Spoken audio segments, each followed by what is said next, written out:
For several years, I've worked as a web developer at an online media company located in a towering office building downtown. My job primarily involves managing the website, ensuring all articles are uploaded correctly, and that the site runs smoothly around the clock. Usually, there's an overnight worker to handle late-night issues, but after our previous night shift person resigned, the company asked me to cover the nights until a replacement could be found. Initially, I thought it wouldn't be a big deal.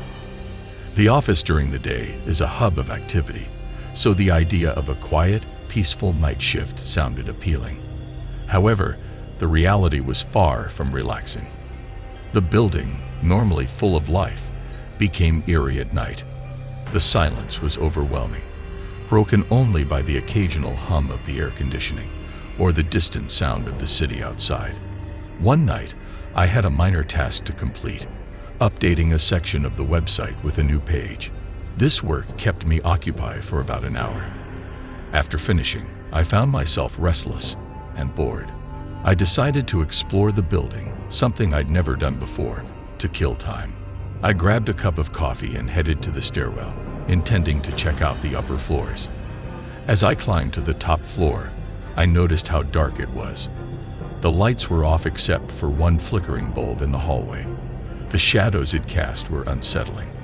I walked down the corridor, peeking into the few offices there, which looked much like my own. Rows of desks, computers, and the occasional potted plant. But the stillness made it all feel surreal and slightly menacing.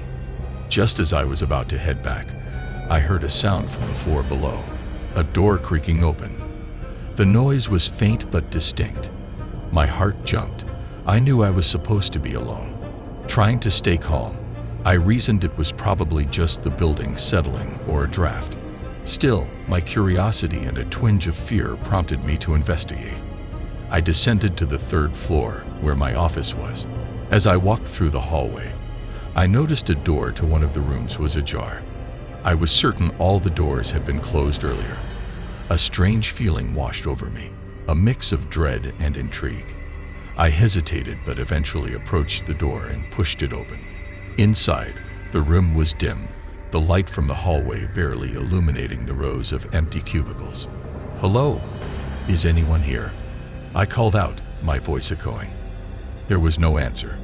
The room felt cold, and the air was heavy with an unsettling quiet. I quickly shut the door and retreated to my office, trying to shake off the creepy feeling. I checked the time. It was just past 2:00 a.m., still a few more hours to go. Back at my desk, I tried to focus on work, but my mind kept replaying the events. Then, out of the blue, I heard the door creak again, this time closer, definitely on my floor. My pulse quickened as I looked towards the hallway. The same door was open again. A cold sweat broke out on my forehead. Something was wrong, but I couldn't pinpoint what. I decided it was best to leave.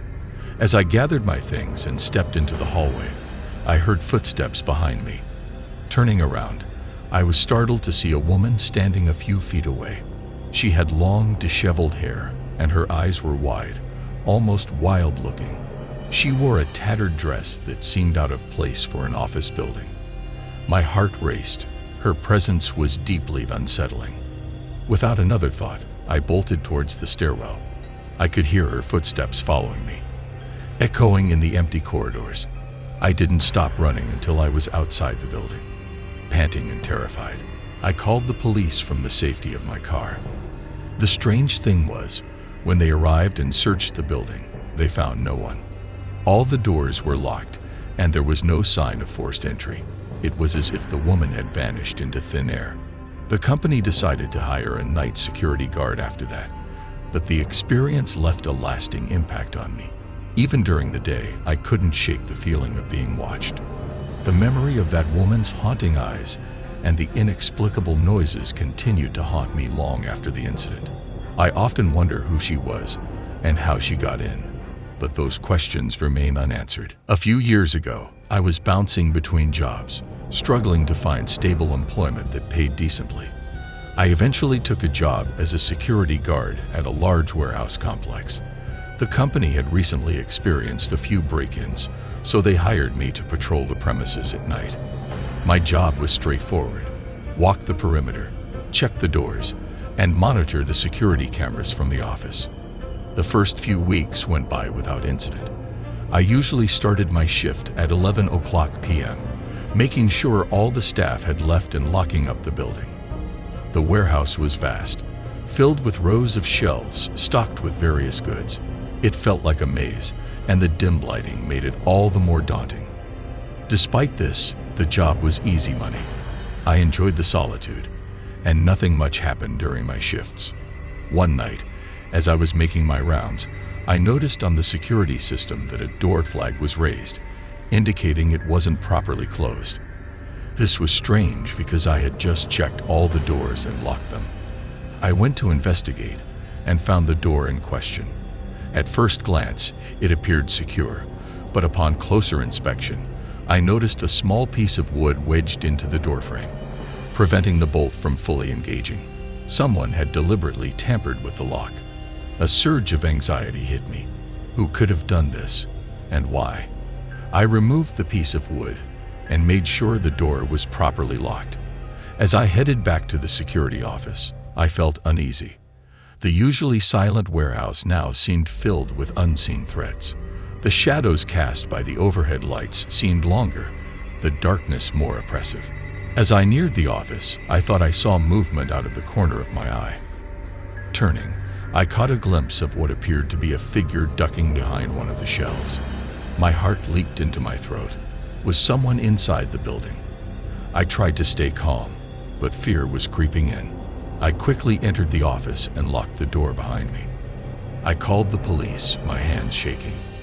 After hanging up, I scanned the camera feeds, trying to find any sign of the intruder. My stomach twisted when I saw a figure standing just outside the office door.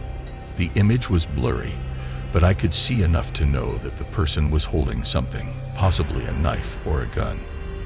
The figure stood there for what felt like an eternity before turning and walking away. The police arrived within minutes and conducted a thorough search of the premises. They found no one. The doors were all locked, and there was no sign of forced entry. It was as if the person had vanished. The company investigated the incident, but found no clues as to who might have been responsible. The experience left me rattled. The thought of someone lurking in the dark warehouse, possibly armed, made my blood run cold. I couldn't shake the image of the figure outside the office door. After that night, I decided to leave the job. The pay wasn't worth the constant fear and unease I felt. I moved on to a less stressful job, but the memory of that night still lingers. To this day, I wonder what that person was doing in the warehouse. Were they trying to steal something, or did they have more sinister intentions? The unanswered questions and the sheer fear of that moment are things I'll never forget. It was a stark reminder of how vulnerable we can be, even when we think we're in a secure environment. Working at a small retail store isn't glamorous, but it was my first job, and I needed the experience. The work was monotonous, the customers were often rude, and even some of my coworkers were difficult. Despite this, it was a steady paycheck, and I was grateful for it. Over the winter break, my school was out for 3 weeks, which gave me the opportunity to take on some overnight shifts. The thought of working in a quiet store without customers appealed to me. On my first overnight shift, I worked with Chris, the night manager. He showed me the tasks that needed to be done, and then we worked separately, each in different parts of the store. The quiet was a welcome change at first. I could work at my own pace, and it was nice to have the store to myself.